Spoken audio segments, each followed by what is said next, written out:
La ideología de género en las leyes. Es una cosa que nos preguntamos. De pronto están en las leyes, como la de Podemos en España. ¿Quiénes promueven la agenda LGTB en las Naciones Unidas, en la UE y en otros organismos?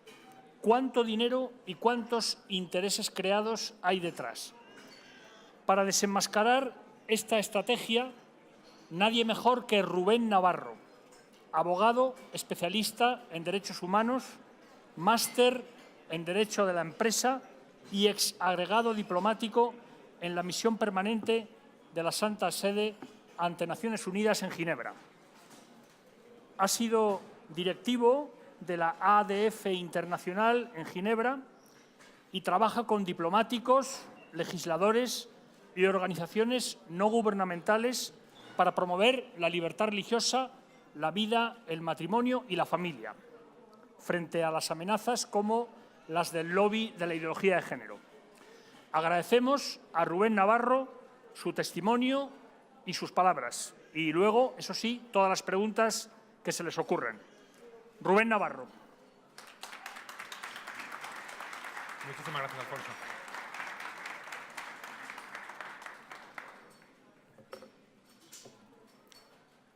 Se ve que es un asunto que suscita interés. Se ve que es importante y se ve que el público tiene ansias de libertad, que quiere conocer y que quiere saber. Acabamos de venir de un descanso, nos pidieron 30 minutos alemanes. Yo gran parte de mi vida profesional ha sido en Suiza y he de decir que algún suizo diría que no fueron 30 minutos los que nos tomamos para el descanso, sino probablemente 31 o 32. Esto quiere decir que verdaderamente hay interés en la sala, que todos los que estáis aquí participando estáis interesados en conocer cómo ha actuado la ideología de género, cómo ha actuado ante las Naciones Unidas, ante la Unión Europea, ante organismos internacionales. Uno de los problemas, y lo veremos después en la charla, es que en demasiadas ocasiones lo que pasa en Ginebra, lo que pasa en Nueva York, se queda ahí. Presten atención, hablaremos de casos como de aquellos diplomáticos que se autorrepresentan, de casos como los de aquella delegación de 27 personas, incluyendo un ministro que se presentó en Ginebra sin decir nada al presidente de su Estado, el cual únicamente supo que tenía 27 miembros del gobierno, incluyendo un ministro, por los resúmenes de prensa que recibe cada mañana. Hablaremos incluso de aquellos diplomáticos, de aquellos embajadores que no informan a las capitales o que no dicen lo que está pasando en Ginebra. ¿Por qué? Porque están más interesados en su propia agenda, en su propia ideología, que en la de los valores, los principios de su país.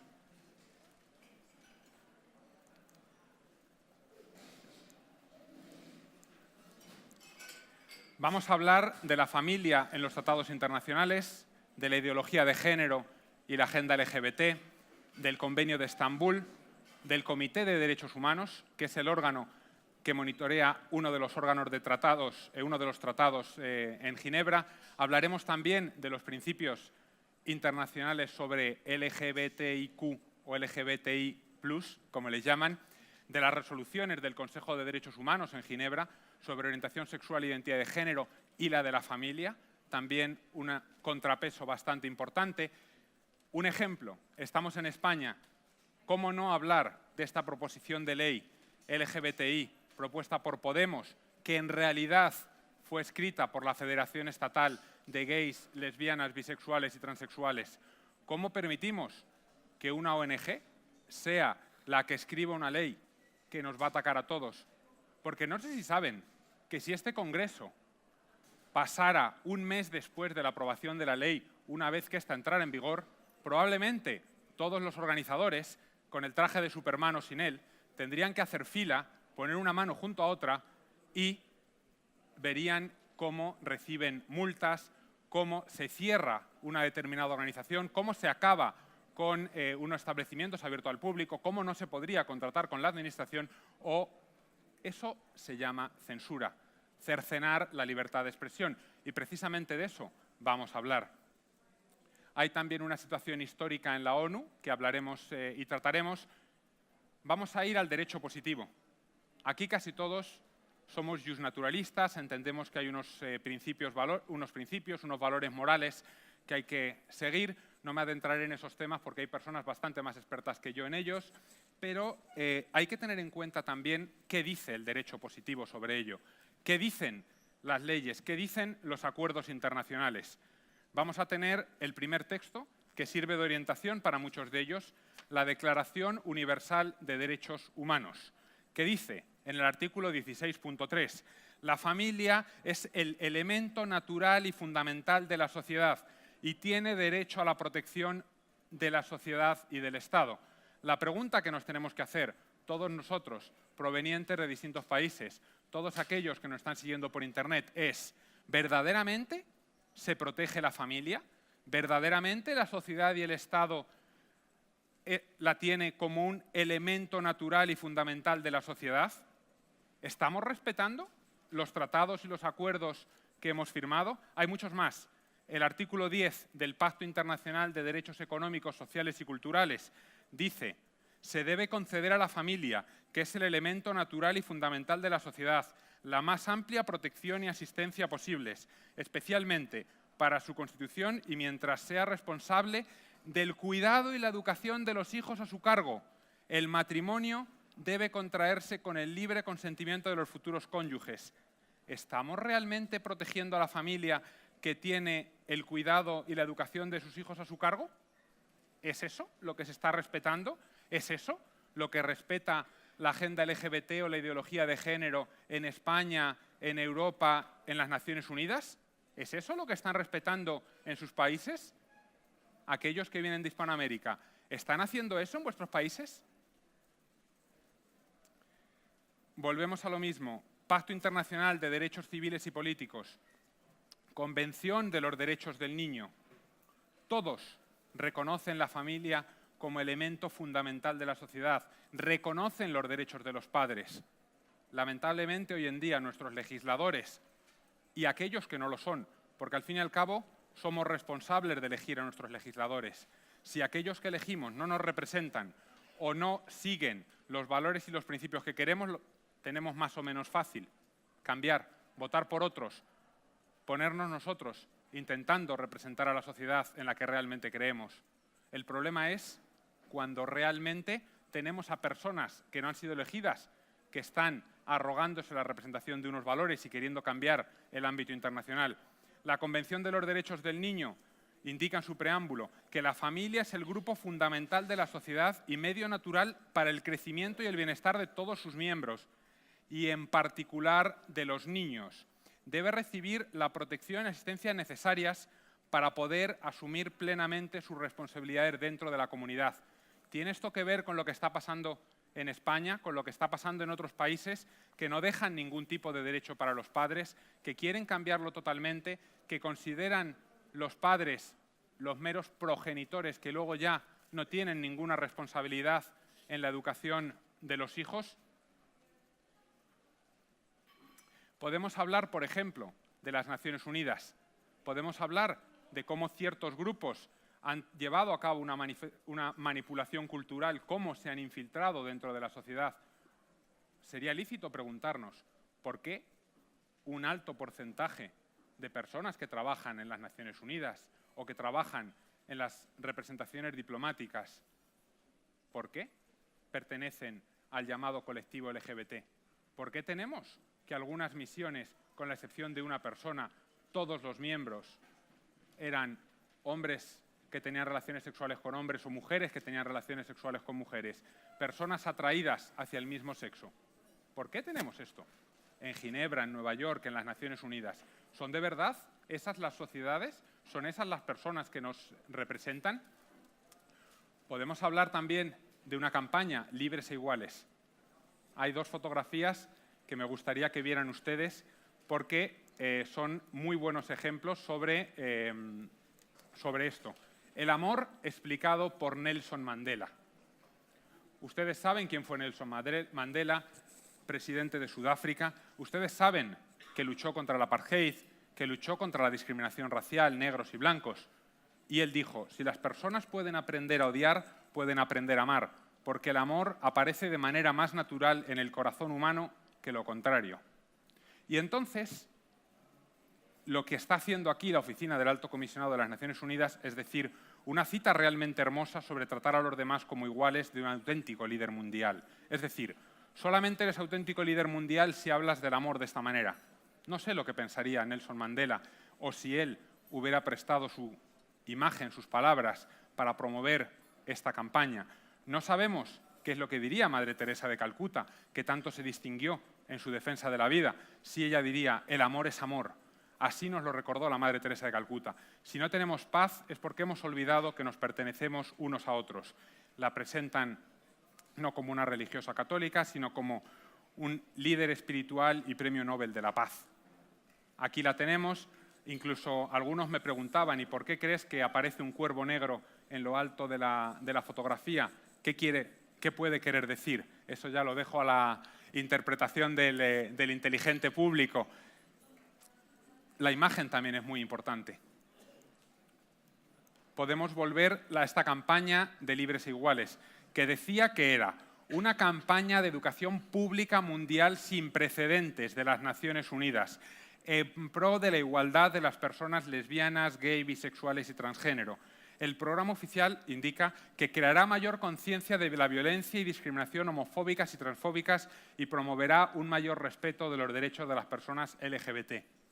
Yo lo que sé, y conozco bastantes personas trabajando en la Oficina de las Naciones Unidas en Ginebra, llevo allí ya más de 7 años trabajando con ellos, que tienen opiniones diferentes, que no son favorables a este tipo de campañas. ¿Cuántos de ellos pueden hablar libremente? ¿Cuántos de ellos se pueden poner alrededor de una mesa y decir no estoy de acuerdo con las campañas que está promoviendo quien me paga, la ONU, la Oficina del Alto Comisionado de Derechos Humanos? Lamentablemente no muchos pueden. En cambio, pasar todo el mes de junio e incluso el mes de mayo y el mes de julio, ya por alargarlo un poco más, con una bandera multicolor tapando toda la puerta, eso es perfectamente posible. No tendrás ningún problema y nadie te dirá nada. Eso sí, más difícil será intentar poner un Belén pequeñito del 15 al 21 de diciembre. Eso ya será un poquito más complicado. ¿Por qué? Porque ahí estás hiriendo a otras personas. En cambio, la bandera multicolor tapando toda la puerta es una expresión de la libertad. Podemos hablar del Convenio de Estambul, que es un convenio del Consejo de Europa. Ha sido firmado y ratificado por varios de los países de la Unión Europea. Incluso se trabaja para saber si podría ratificarlo la Unión Europea o no. El presidente de Eslovaquia, ayer mismo, dijo que mientras él sea presidente, véase hasta 2020, Eslovaquia no va a ratificar el Convenio de Estambul. Tiene términos imprecisos, que no tiene una definición jurídicamente vinculante. Habla del género como papeles, comportamientos, atribuciones socialmente construidas. De esto, tanto los anteriores ponentes como aquellos que van a venir posteriormente saben muchísimo, son auténticos expertos. El género, algo construido, algo que cambia, es libre, lo disciernes cada día, es variable. Los términos importan, son muy importantes. ¿Cuál es la única definición vinculante de género? Y aquí podemos ir a lo que estaba presentando Agustín Laje cuando citaba a Judith Butler. Género y sexo son lo mismo. Podríamos estar de acuerdo con ello, al menos de acuerdo con el Estatuto de la Corte Penal Internacional de Roma, 1998, que decía el término género se refiere a los dos sexos, masculino y femenino, en el contexto de la sociedad. El término género no tendrá más acepción que la que antecede. Si consideramos que esta es la única definición jurídicamente vinculante, porque aquí hablamos de algo muy importante. ¿Cuáles son los términos jurídicamente vinculantes y qué es lo que obliga a los Estados en derecho internacional? Cuando ha habido acuerdos, cuando ha habido tratados internacionales. Y los Estados no se han puesto de acuerdo. En ningún caso, en ningún momento, han dicho que el género sea una construcción social, que sea variable, que cambie a lo largo del tiempo, que pueda cambiar a lo largo de una vida de una persona, que sea fluido. No. El acuerdo internacional en el Estatuto de la Corte Penal Internacional en 1998 en Roma fue que el género se refiere a los dos sexos, masculino y femenino, y que no tendrá ninguna otra acepción aparte de esa. El Convenio de Estambul limita, por ejemplo, el derecho de los padres en la educación de los hijos, limita la posibilidad de que los padres decidan que los hijos no tengan una educación sexual contraria a sus valores, contraria a sus principios. Al mismo tiempo, limita el secreto profesional o el secreto de confesión. Aquí, antes ha habido una pregunta a un sacerdote. No hay muchos en la audiencia, pero sí hay 2 o 3. Entonces, ¿se imaginan ustedes que el Estado les obligara a violar su secreto de confesión por denunciar que alguien, por ejemplo, ha hablado mal o que tiene unas opiniones contrarias o que alguien cree en la concepción tradicional de matrimonio como la unión de un hombre y una mujer? ¿Se imaginan ustedes como sacerdotes teniendo la obligación de ir a la policía cuando alguien hablara en contra de lo que las leyes, el derecho positivo en ese momento dijeran? No se lo imaginen. Podría pasar. Se están dando los primeros pasos para llegar ahí. Espero que dentro de 10, 15, 20 años no se ponga este vídeo y se diga Rubén Navarro tenía razón. Lamentablemente hemos llegado ahí. Podemos actuar mucho antes, debemos actuar mucho antes. Tenemos esa posibilidad. Hagámoslo. Tienen mucha más información en un memo que prepararon mis compañeros en ADF International. Incluso tenemos, por ejemplo, también el Comité de Derechos Humanos, que dijo en el caso de Juliette Joslin, que era una lesbiana que había estado en un matrimonio heterosexual y que tenía una hija, luego estaba en una unión homosexual, y entonces ella dijo que el hecho de que no se garantizara su derecho de casarse con su compañera iba en contra del derecho internacional. El Comité de Derechos Humanos dijo que no existe ninguna obligación jurídica para los Estados de reconocer el matrimonio entre personas del mismo sexo. Pueden reconocerlo, pero no existe ninguna obligación jurídica internacional para los Estados de reconocer el matrimonio entre personas del mismo sexo.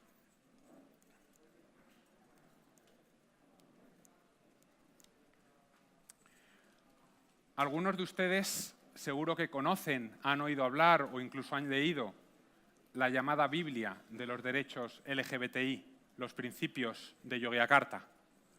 De hecho, incluso teniendo discusiones con algunos de los presentes en la sala o con expertos internacionales, con diplomáticos, me he encontrado que en buena conciencia pensaban que realmente eran vinculantes, pensaban que realmente eran importantes, pensaban que venían de un acuerdo de los Estados. Es falso. Los principios de Yogyakarta vienen de una reunión en Yogyakarta, Indonesia, en el año 2006, de un llamado distinguido grupo de 29 especialistas. Aquí somos muchos más, y muchos más que lo siguen por Internet. 29 especialistas expertos se reunieron en Yogyakarta, Indonesia, en 2006, pusieron un texto con aires de conllevar unas obligaciones en derecho internacional, lo codificaron de una cierta manera y se han preocupado mucho de que se vean como jurídicamente vinculantes. No se dejen engañar. Los principios de Yogyakarta no vienen de un acuerdo de los Estados, no son jurídicamente vinculantes. Los principios de Yogyakarta no vienen de un acuerdo de los Estados, que son los únicos que legítimamente pueden participar en el derecho internacional y llevar a acuerdos para los Estados, para los ciudadanos. Estos principios de Yogyakarta, 10 años después, se repitieron en lo que se llamó Principios de Yogyakarta +10, en septiembre de 2017. En este caso, dijeron, vamos a cambiar, tuvimos errores, tuvimos personas no incluidas en los principios de Yogyakarta iniciales, vamos a tener la participación de transexuales e intersexuales. Y entonces actualizaron los llamados principios de Yogyakarta. Vamos a hablar también de las resoluciones del Consejo de Derechos Humanos sobre orientación sexual e identidad de género. Aquí es muy importante considerar algo. El primer objetivo era luchar contra la violencia y la discriminación. Plantéense ustedes, ¿se está haciendo lo suficiente para luchar contra la violencia y la discriminación contra personas por razón de orientación sexual, de identidad de género? Plantéense incluso la posibilidad ¿no estarán ya protegidos? ¿No existe el convenio contra la tortura? ¿No existen los códigos penales?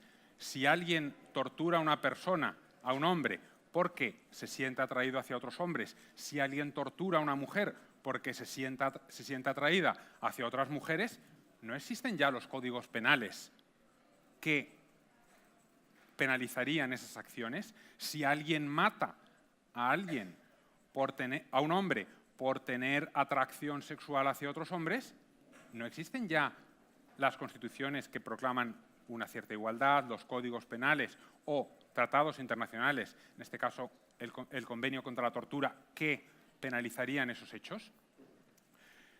Se quiso ir mucho más allá.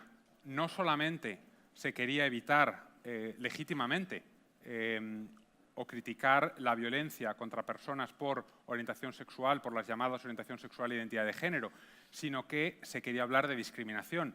Ahí tenemos uno de los problemas. ¿Cómo definimos discriminación? ¿Qué es discriminación? Había un experto embajador en la ONU, uno de los más antiguos en Ginebra, que decía: si uno de sus hijos se pone enfermo, ¿a quién llaman ustedes? ¿A quién llaman ustedes? ¿Al médico o al carpintero?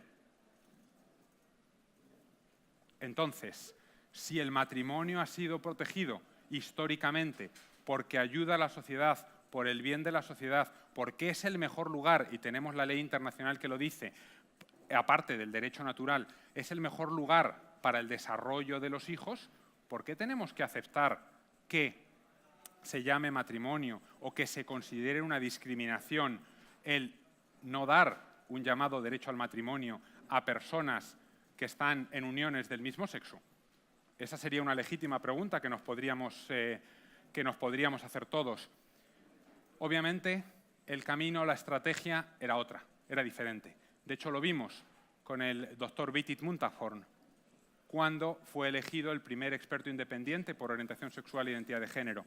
En una reunión de ILGA, International Lesbian and Gay Association, la Asociación de Gays y Lesbianas Internacional, dijo que sus 5 objetivos eran la descriminalización, la despatologización, no considerar como enfermedad y prohibir terapias de conversión.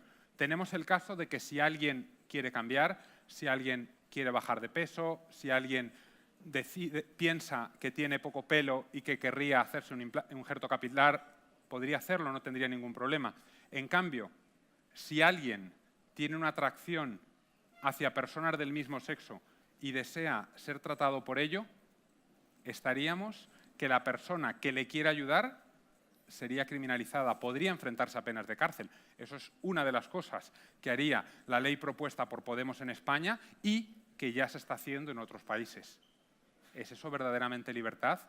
Los psicólogos, los psiquiatras, los expertos en la sala o por Internet, ¿es eso lo que queremos para nuestras sociedades?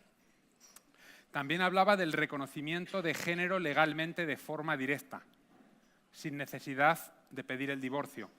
Manuel está casado con Manuela y de repente Manuela dice: no, me siento un hombre, sin necesidad de cambiar el sexo, voy a cambiar mi nombre y voy a empezar a ser Manuel. Entonces tenemos a Manuel casado con Manuel sin el consentimiento, sin la aprobación o incluso sin el conocimiento del marido original. ¿Es esto lo que están promoviendo? ¿Es esto lo que querían? Hablaba también de que uno de sus objetivos era la inclusión de la diversidad de género en la cultura. Tenía que estar presente por todos los sitios. Ya hemos hablado de ello, seguiremos hablando. Quien domine la cultura, quien domine las ideas, será quien pueda realmente educar, cambiar al mundo. Ya no pasamos tiempo o tanto tiempo frente a la televisión y no es, como decía Agustín Laje, que los argentinos de repente se dediquen a otras cosas.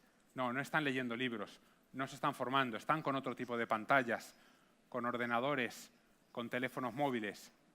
Ahí es donde tenemos la educación, ahí es donde hay que llegar, ahí es donde los estados quieren imponer la ideología.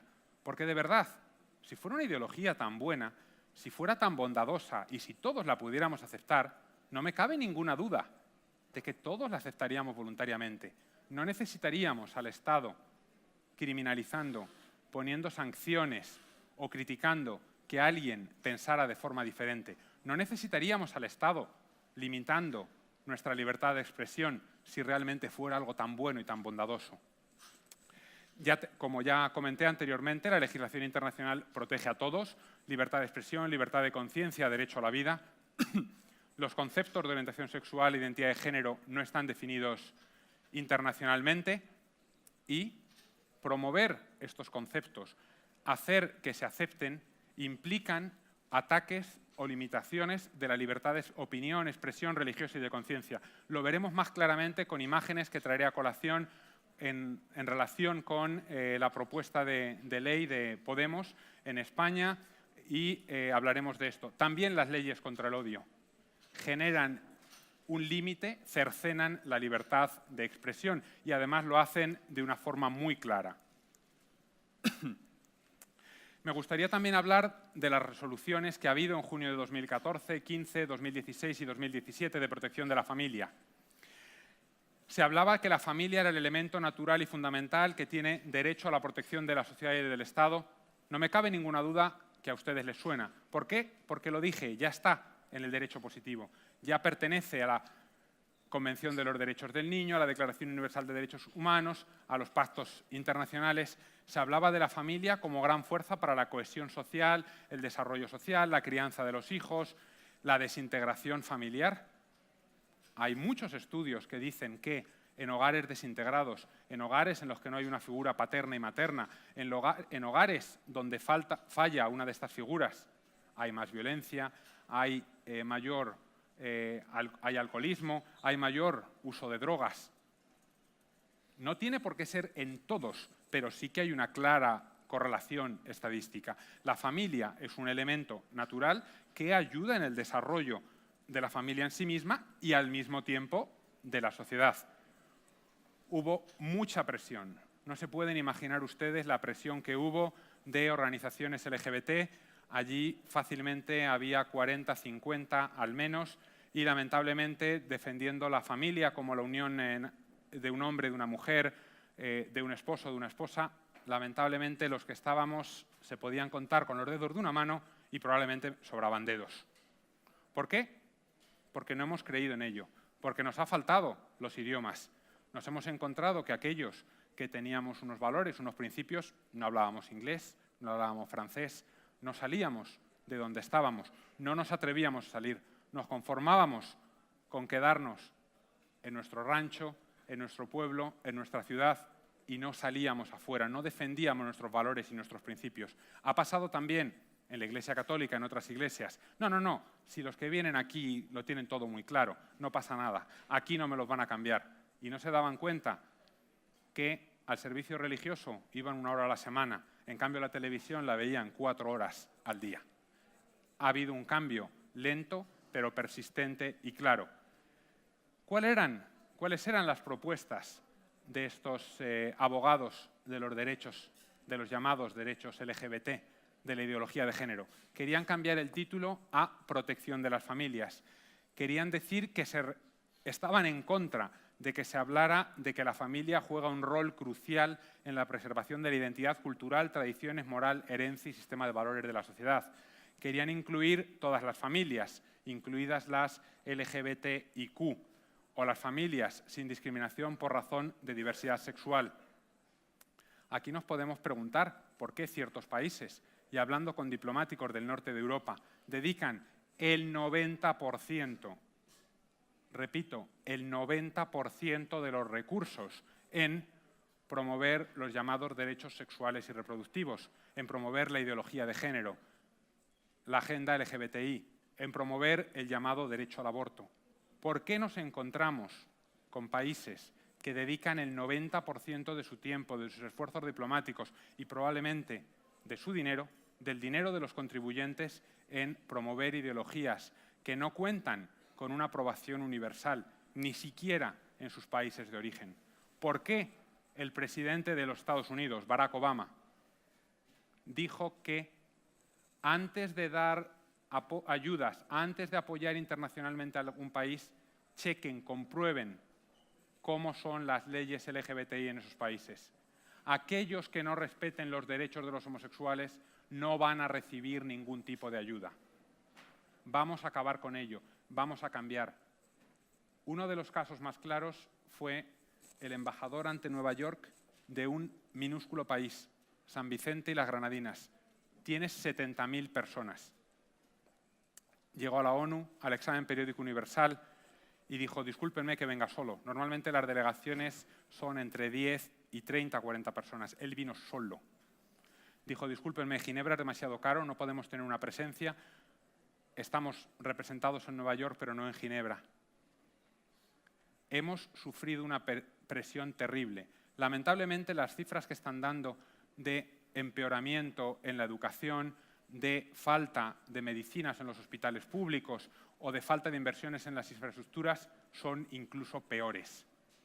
Ahora mismo es el ministro de Asuntos Exteriores de su país, en aquel momento era el embajador ante las Naciones Unidas en Nueva York, llegó y dijo, lo que nos ha pasado es que un porcentaje de nuestro PIB, entre el 70 y el 80%, se ha visto reducido. ¿Por qué?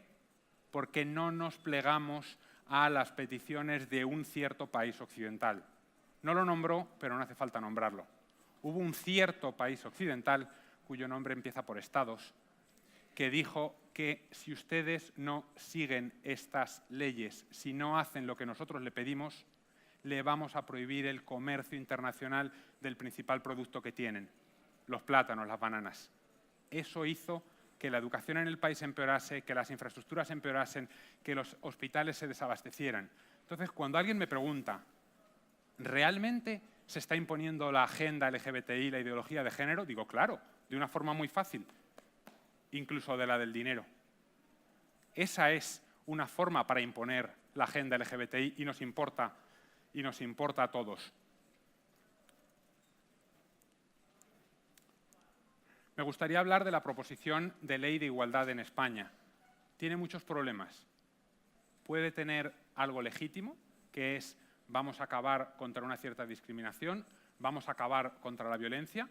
Ni yo ni nadie de los que esté aquí está de acuerdo y estoy total y absolutamente seguro de que nadie de los aquí presentes, y yo tampoco, estamos a favor de que alguien llegue y le digan vamos a pegar a este porque es homosexual. Vamos a dar una paliza, vamos a matarlo. No estamos hablando de eso.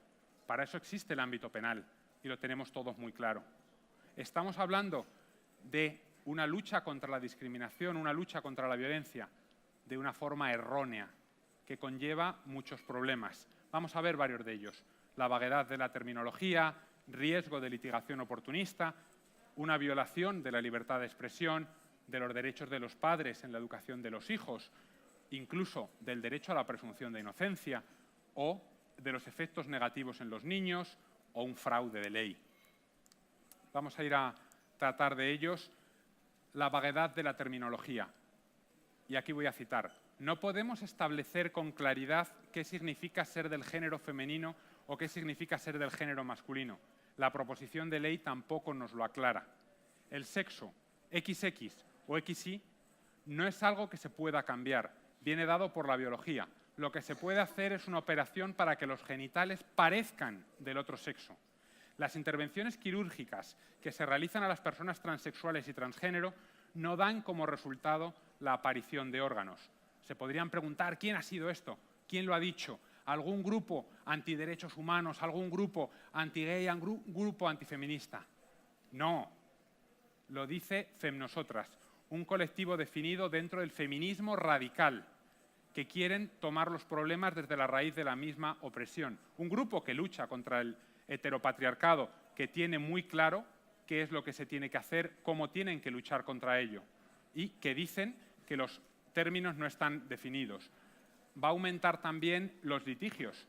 Hay una litigación oportunista. ¿Por qué? Porque nos podemos encontrar alguien que diga me he sentido discriminado por razón de orientación sexual, de identidad de género, y entonces, como va a depender todo de cómo se sienta una persona, ahí es en lo que va a estar la ley.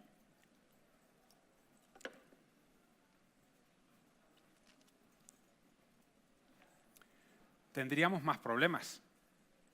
Existe la obligación de delatar a quien cometa un delito. ¿Se imaginan ustedes a sus padres, a sus hermanos, a sus compañeros de trabajo, diciendo Antonio, Jane o Michael ha indicado que el matrimonio es la unión de un hombre y una mujer? Está en contra de la legislación, está en contra de los derechos LGBTIQ. Merece ser criticado, penalizado. ¿No creen que limitaría, que cercenaría la libertad ideológica? Llévenlo a otros ámbitos, el que ustedes quieran. Su ámbito profesional, otro ámbito de pasiones, de fútbol. Ya hemos hablado de Messi. ¿Se puede entrar en el debate de si es mejor Messi o Cristiano Ronaldo? ¿Hay que entrar en ese debate? ¿Se imaginan alguien que recibiese multas, que fuera criticado o que incluso con un cambio legislativo pudiera acabar en la cárcel por decir que Messi es mejor que Cristiano Ronaldo? ¿Se lo imaginan? Independientemente de lo que puedan pensar, tengan la libertad, el derecho de expresar sus opiniones. Como dije, las infracciones son vagas, imprecisas, se limita la libertad de expresión. Hay otros muchos más problemas, y aquí vemos varios. Algunos de ustedes se acordarán del cardenal Cañizares, actualmente en Valencia. Indicó que criticó el imperio gay y la ideología de género. Fue denunciado por delito de odio. La legislación no estaba aprobada. Pregúntense qué le hubieran pasado a este obispo que expresó su opinión. Tenemos otros casos, Monseñor Reig Pla, obispo de Alcalá de Henares. Tenemos casos incluso fuera de la Iglesia Católica, el pastor Eik Green, que fue defendido por un antiguo colega en IDF International, que fue condenado a cárcel en Suecia por discurso del odio, por decir algo como: no se puede ser cristiano y homosexual al mismo tiempo, o decir que la homosexualidad era una perversión sexual. Lo dijo dentro de su iglesia, no había más de 40 o 50 personas presentes, pero el discurso trascendió a los medios de comunicación, hubo una campaña en su contra, las llamadas penas de telediario o penas de medios de comunicación, de prensa, y se enfrentó a la cárcel por decir eso. ¿Nos estamos volviendo locos? ¿Es esta la sociedad que queremos crear? Vamos a ver la proposición legislativa de Podemos. Una infracción leve, expresiones, imágenes o contenidos gráficos ofensivas o vejatorias, atención a la generalidad de los términos, por razón de orientación sexual, identidad o expresión de género o características sexuales. Si se repite o se publica en Internet, sería una sanción grave, de 3.001 a 20.000 euros. Y una infracción muy grave, el reincidir en la publicación en Internet. Atención, Agustín, que como pongas dos comentarios en Facebook seguidos en España, una vez que se apruebe la ley, si se aprueba, o atención, todos ustedes que están aquí, diciendo ciertas cosas, se pueden enfrentar a penas muy serias. Por ejemplo, y voy a poner la foto, me pareció extraordinaria la forma en la que definían el texto, escrito por Redacción, no tenemos un nombre, un autor concreto, en Alerta Digital. Y voy a citar: la simulada sodomización del oso de la Puerta del Sol de Madrid por un homosexual, atención a esto, en traje de Adán, durante la enésima celebración orgiástica de la vulgaridad y la grosería hecha orgullo gay, no es solo un episodio más de la clásica chabacanería del susodicho colectivo en su día grande, sino que es una acción cargada de significado. ¿Quién lo escribió? Redacción. ¿Qué pasaría con este tal Redacción? Que si lo publica en Internet, si reincide una vez que la ley estuviera aprobada, tendría una sanción de entre 20.000 y 45.000 euros, suspensión de actividades, Alerta Digital se cerraría hasta 2 años, se le privaría de licencia o autorización, cerrarían los establecimientos abiertos al público, se le prohibiría el acceso a ayudas públicas, se prohibiría contratar con la Administración y habría una inhabilitación temporal para la prestación de servicios públicos. Podemos estar de acuerdo o no, pero el hecho de alguien pretendidamente sodomizando al oso del Madroño en la Puerta Mayor, que tenga el genio de decir en traje de Adán, la pretendida sodomización en traje de Adán, me parece inteligente, me parece una forma mordaz de actuar. No creo que eso conlleve o deba conllevar una pena de 45.000 euros, un cierre y, ¿por qué no?, en unos años incluso la cárcel. Ahí vemos una campaña lanzada por Citizen Go con algunos colaboradores. el decir basta violencia di genere, le bambine sono femmine, i bambini sono maschi, las niñas son niñas, los niños tienen pene, las niñas tienen vagina. Eso podría llevar a un cierre perfectamente de vuestras actividades. Pensadlo. Sacar el autobús por España una vez que se apruebe una ley similar sería una manera de decir ciérrennos todo, ciérrennos las actividades, ya no vamos a hacer lo que estamos haciendo, da lo mismo que tengamos miles, millones de suscriptores, de ciudadanos activos, de personas que se han dado cuenta que el rey está desnudo, que el emperador está en traje de Adán y que esto no es normal. Da lo mismo. Si la ley se aprueba, pueden cerrar Citizen Go, Hazte Oír o cualquier otro grupo que publique en Internet 1, 2, 3 posts, opiniones, comentarios. ¿Es esto lo que queremos? ¿Es esta la sociedad? ¿Es así como defendemos las libertades y los derechos fundamentales? Por ejemplo, muchos de ustedes saben lo que implica esa foto. No me voy a meter en si había 500.000 personas, 1 millón, 2, 3 o 4. No es eso lo que tenemos que tratar ahora. Lo importante es que la convocatoria por cualquier medio o procedimiento de actos públicos que tengan por objeto promover, fomentar o incitar directamente o indirectamente la discriminación, al odio, a la hostilidad o a la violencia. Ha habido gente que ha dicho que este congreso era transfóbico, que atacaba a las personas con una diversa orientación sexual. Convocar una manifestación, y da lo mismo si tienes al 10% de la población española, da lo mismo si tienes 3 millones, 4 millones o 1 en las calles, ¿qué pasaría? Fíjense, los niños tienen censurado, las niñas tienen censurado. Los medios de comunicación no podrán operar libremente. Es muy probable que tengan una estricta vigilancia y censura. Miren la fotografía que hay abajo a la izquierda. Aquellos que vengan de Alemania quizá la hayan visto o incluso la hayan visto de manera real. ¿Qué era lo que implicaba? ¿Qué era lo que había? ¿Qué era lo que se estaba haciendo ahí? También se viola el derecho de los padres a ser los educadores de los hijos como derecho fundamental. Tiene efectos negativos en los niños que dice proteger.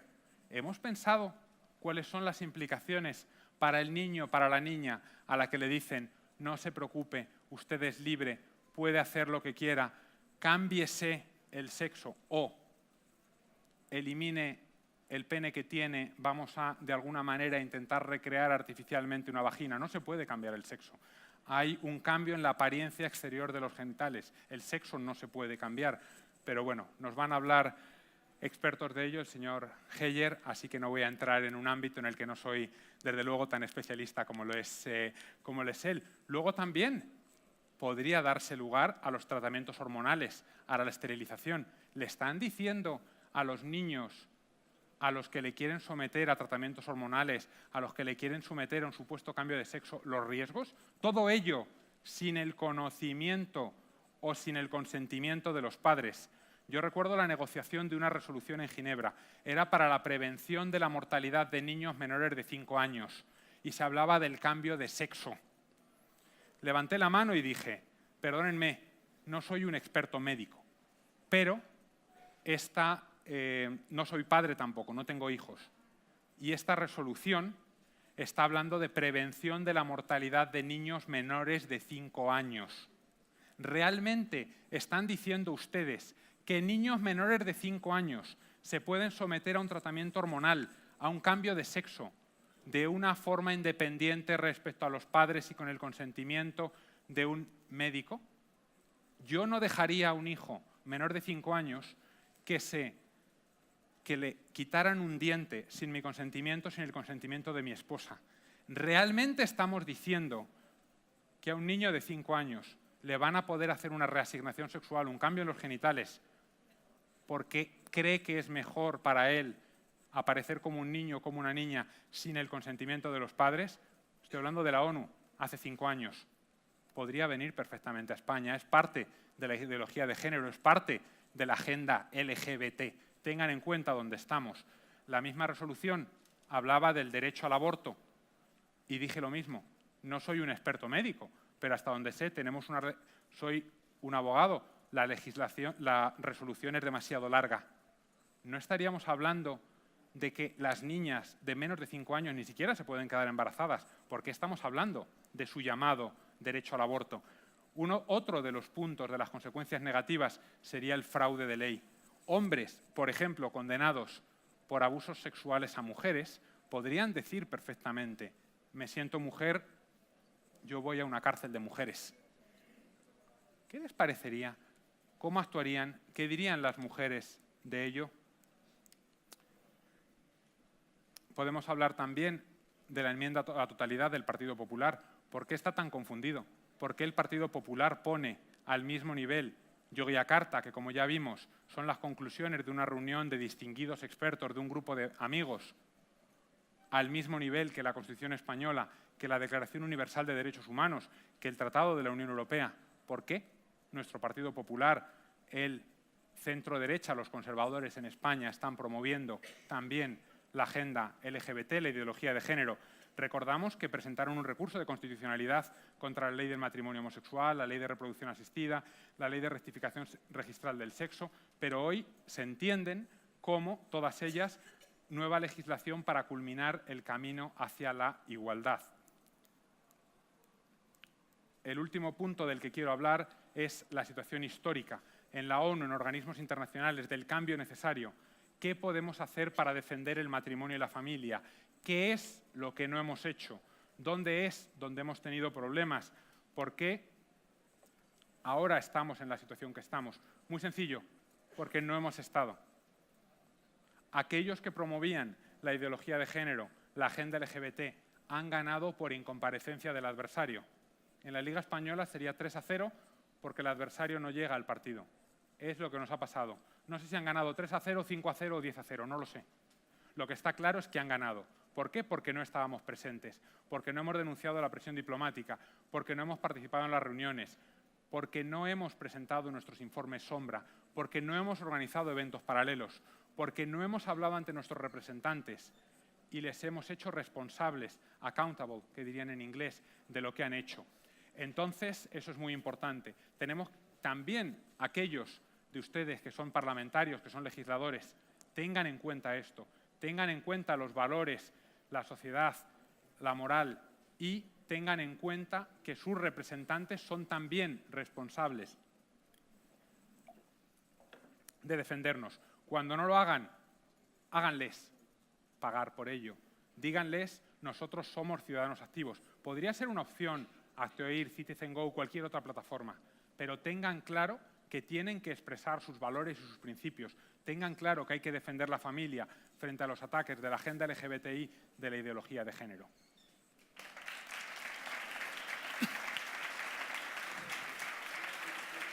Muy bien, lo ponemos aquí.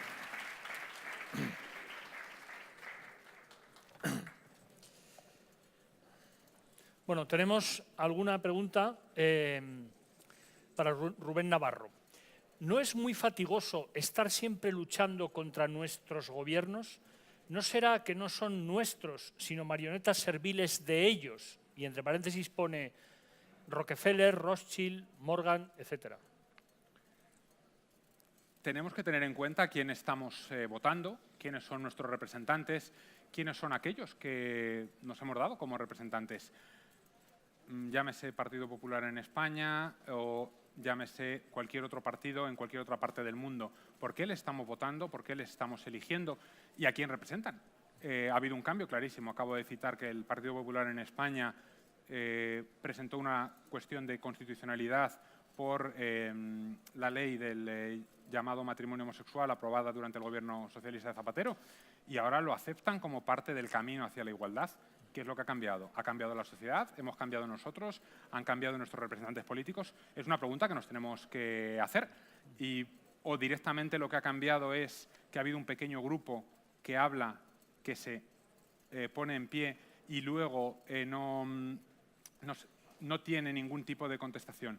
Lo vemos muy claramente, por ejemplo, estaba hablando del autobús naranja, ¿no? Si están cercenando la libertad de expresión de una manera tan clara, ¿por qué no estaban los ciudadanos de todos los sitios por donde iba a pasar en la calle criticando que se cercenara la libertad de expresión de una manera tan clara?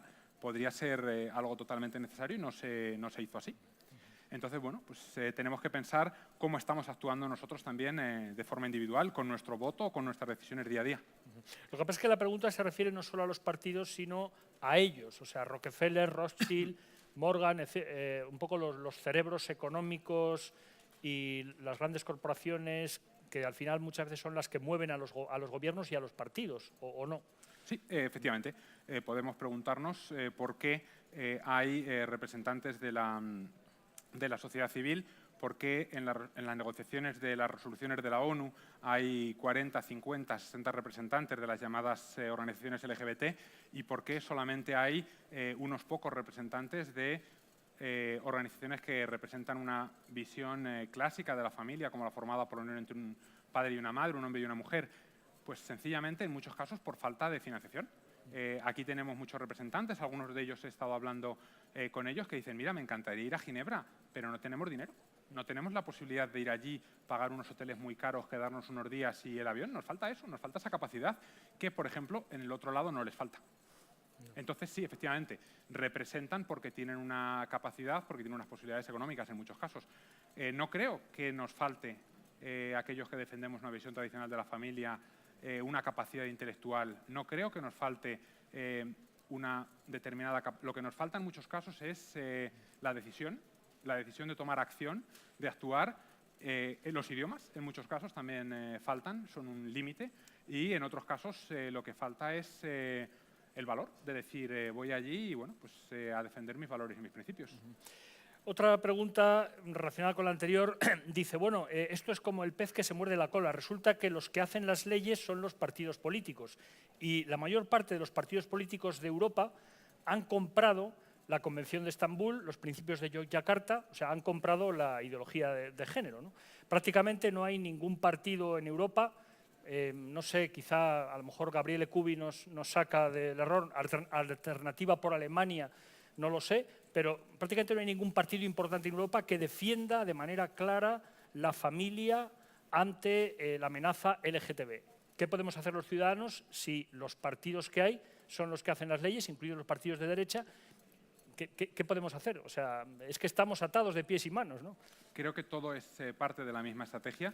Tendríamos que hacer una parte desde los medios de comunicación, desde la sociedad civil, desde los cuerpos intermedios, educar a la sociedad, educar a las personas, empezar a educar desde la base. También tenemos, ¿por qué no?, que educar de una manera jurídica, de una manera política, a aquellos que toman las decisiones. Yo he tenido muchos casos que no se pueden contar primero por discreción o incluso aquí en este caso por falta de tiempo también, de diplomáticos que venían y me decían, educación sexual comprensiva, todo tipo de familias independientemente de la diversidad sexual, esto lo tenemos que aprobar. Estamos hablando de un diplomático de uno de los países africanos más importantes.